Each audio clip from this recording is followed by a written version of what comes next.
नमस्ते प्यारे बच्चों।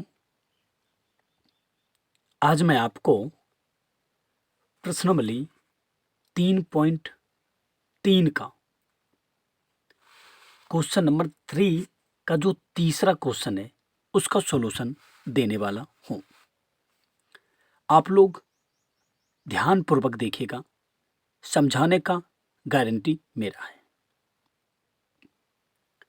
चलिए तो सबसे पहले क्वेश्चन को पढ़ते हैं। एक क्रिकेट टीम के कोच ने एक क्रिकेट टीम के कोच ने 7 बल्ले तथा 6 गेंदें 3800 रुपया में खरीदी। ओके, एक कंडीशन यहीं पर खत्म हो जाता है।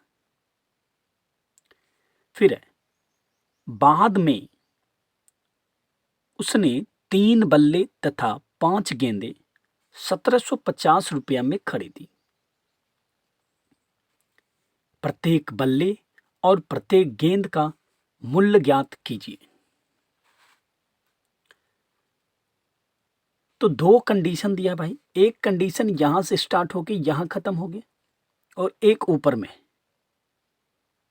और लास्टली ये कह रहा है कि प्रत्येक बल्ले और प्रत्येक गेंद का मूल्य ज्ञात कीजिए। देखो भाई, पता तो नहीं है क्योंकि ये सामूहिक खरीदारी हुआ है, तो हम लोग को सबसे पहले मान लेना होगा।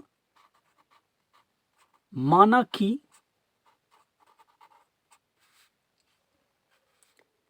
एक बल्ले का मूल्य X रुपया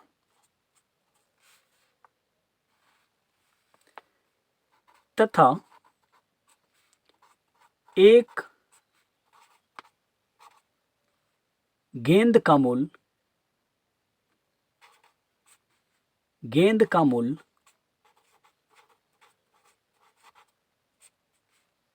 Y रुपया। मैथ है भाई, मान लो, क्या दिक्कत है। फिर चलिए हम अब दोनों कंडीशन का यूज करते हैं। सबसे पहले यहां लिखिए प्रश्न से। अब आइए यहां देखिए 7 बल्ले। अच्छा, एक बल्ले का मूल्य X रुपया है, तो 7 बल्ले का मूल्य कितना हो जाएगा? 7X, क्योंकि 7 गुना X। ओके, प्लस 6 गेंदे, एक गेंद का मूल्य क्या है? Y रुपया, तो 6 क्या हो जाएगा? 6Y, क्योंकि 6 गुना Y होगा तो 6 हो जाएगा। और बराबर में क्या लिखेंगे? 3800। ये हो गया अपना समीकरण 1। देखो, एक गेंद का मूल्य Y था और एक बैट का मूल्य X था ना। तो यहां 7 खरीद रहे हैं जी, तो एक का रेट अगर X हुआ तो 7 को क्या कैसे पता चलेगा कि 7 को का रेट क्या है? 7 गुना X कर लेंगे तो कितना हो जाएगा? 7X। अब जैसे 6 गेंद है और एक गेंद का मूल्य क्या है? Y, तो क्या हो जाएगा? 6Y। आप भी सोचिए ना, जैसे मान लीजिए एक पार्ले जी बिस्कुट 3 रुपया का है, तो 3 पार्ले जी का बिस्कुट का रेट टोटल कितना हो जाएगा? तो 3 गुना 3 कर देंगे, मतलब 9 रुपया।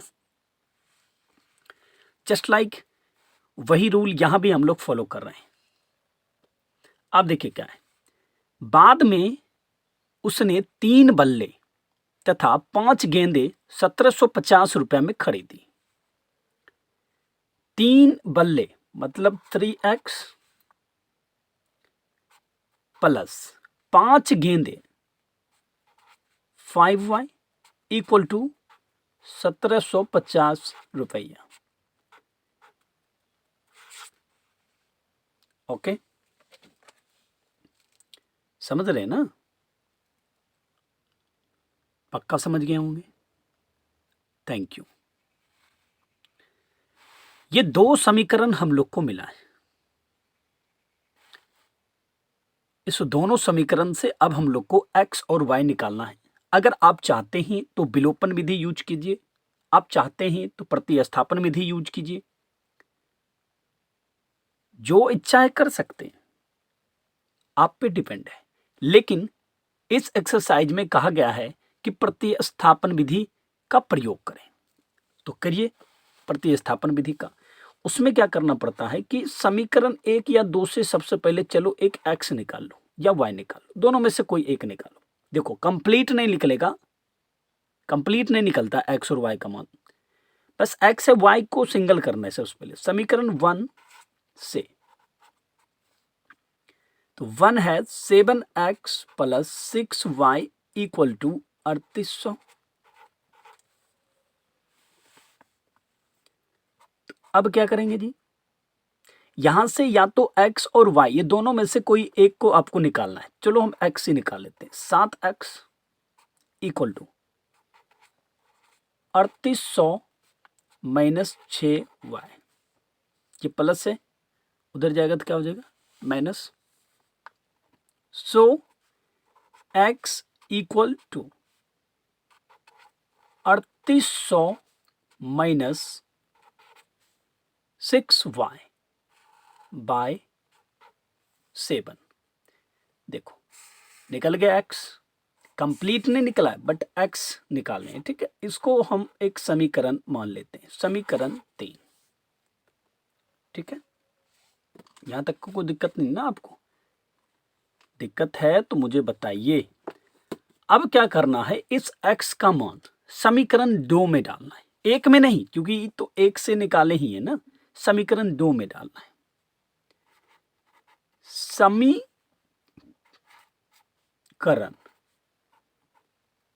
2 में x का मान देने पर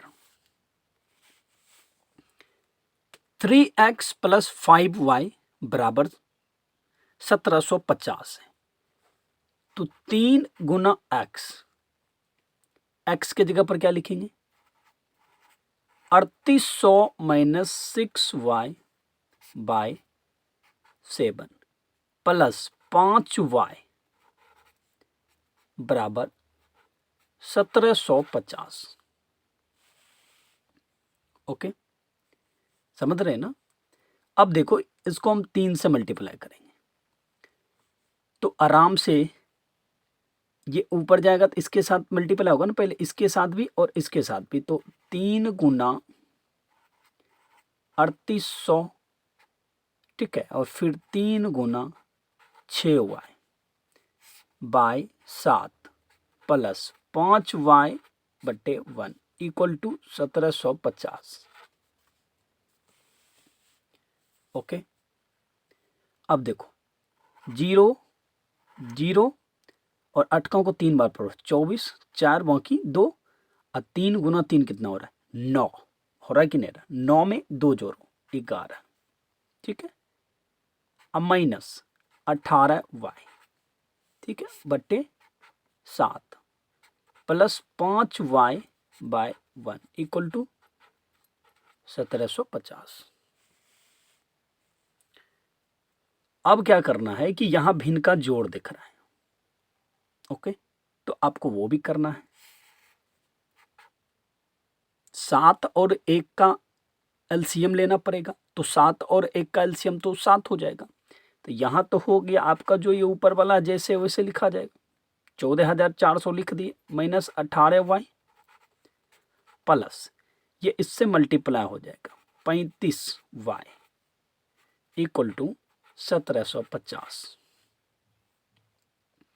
ये जो आप देख रहे हैं डिवाइड में, उधर जाके क्या हो जाएगा मल्टीप्लाई में, 11,400, ठीक है, minus 18y plus 35y equal to 1750 गुना 7। ओके, तो 11,400, ठीक है, कौन से दिखेगा, कलर चेंज करते हैं। ये तो माइनस होगा ना जी, नहीं होगा? पक्का होगा, क्योंकि दोनों सेम है ना, है या नहीं है बताइए? तो इसमें बड़ा कौन है, ये या ये? तो बड़ा क्या है भाई, बताओ भाई। ये है तो इसका चिन्ह लेंगे प्लस का, क्योंकि जो बड़ा रहेगा उसी का हम लोग क्या करेंगे, चिन्ह लेंगे। और फिर क्या हो जाएगा, 17y इक्वल टू, इधर देखो मल्टीप्लाई कर लो, 0 और 7 को 5 बार पढ़ो 35, बाकी कितना हो रहा है 3, ठीक है, हो रहा है ना। फिर 7 7 49, 49 में आप 3 जोड़ो तो 52 हो रहा है, मतलब 52, तो यहाँ लिख लो 2, बाकी कितना बच रहा 5, 7 एक बार पढ़ो 7, 7 में 5 को प्लस कर लो तो 12, ठीक है। ये और ये दोनों सेम बिरादरी का है, एक साइड कर लो, 17y इक्वल टू 12,250, ठीक है, माइनस 11,400। कोई दिक्कत आपको नहीं ना। चलिए अब हम इस काम को यहां करते हैं, गौर से देखिएगा आप। तो आराम से 17y जैसे लिख लेंगे, कोई दिक्कत नहीं। और यहां देखिए अब इसमें बड़ा कौन है भाई, ये है। अगर आपको दिक्कत हो तो लीजिए साइड में हम दिखाते हैं, ये नहीं कुछ है, ठीक है। 12,250, अब माइनस क्या है 11,400, यहाँ 0, ये 5 और ये 2 है, ठीक है। ये इससे कट जा लेगा तो हो जाएगा 12, अब 12 में से 4 जाएगा तो कितना हो जाएगा 8, यह 1 नीचे भी है 1, तो ये हो गया 0, ये भी क्या हो जाएगा भाई 0। तो कितना लिखेंगे हम लोग 850। तो फिर क्या होगा y इक्वल टू 850/17 होगा। और अब देखो कटेगा ये, कटेगा ऐसे ऐसे 50 बार में काट दो, कटेगा ना, समझ रहे हैं ना। So y equal to 50, Ajay y के बराबर 50 आ गया। अब आपको क्या करना है, इस y का मान समीकरण 3 में रख देना, या मन है तो 1 में, मन है तो 2 में भी, लेकिन मैं कहूंगा कि समीकरण 3 में ही रख दो। समीकरण 3 में y का मान देने पर, तो ये देखो x बराबर 3800 माइनस 6 गुना 50/7, क्योंकि y का वैल्यू यहां डाल ले, देखो यहां है ना समीकरण 3। अब आ जाओ 3800 माइनस, ओके, समझ रहे हैं ना, अच्छा 5 30, मतलब एक और 0 है तो 300, ओके। 50 था, 5 से किए थे, 50 है तो एक और 0 दिए ना। अब ये देखो कितना हो जाएगा 3500, और फिर किससे काट रहे हैं जी बताओ। आराम से हम यहाँ पे 7 से कैंसिल करेंगे, ऐसे ऐसे कटेगा ना, बोल दीजिए नहीं कटेगा तो नहीं काटेंगे। 7 5 35 होता है, और ऐसे 0 डाल दो, तो x इक्वल टू क्या मिल गया 500, ठीक है। तो अतः एक बल्ले का मूल्य 500 रुपया, एक गेंद का मूल्य 50 रुपया। प्यारे बच्चों, मुझे जैसा लग रहा है कि आप लोग समझ गए होंगे, लेकिन सिर्फ मेरे को लगने से क्या होगा, आप लोग समझे होंगे तो मुझे एक कमेंट ज़रूर कीजिएगा, हौसला बढ़ेगा तो और मैं आप लोग के लिए काम करूँगा, पक्का पक्का।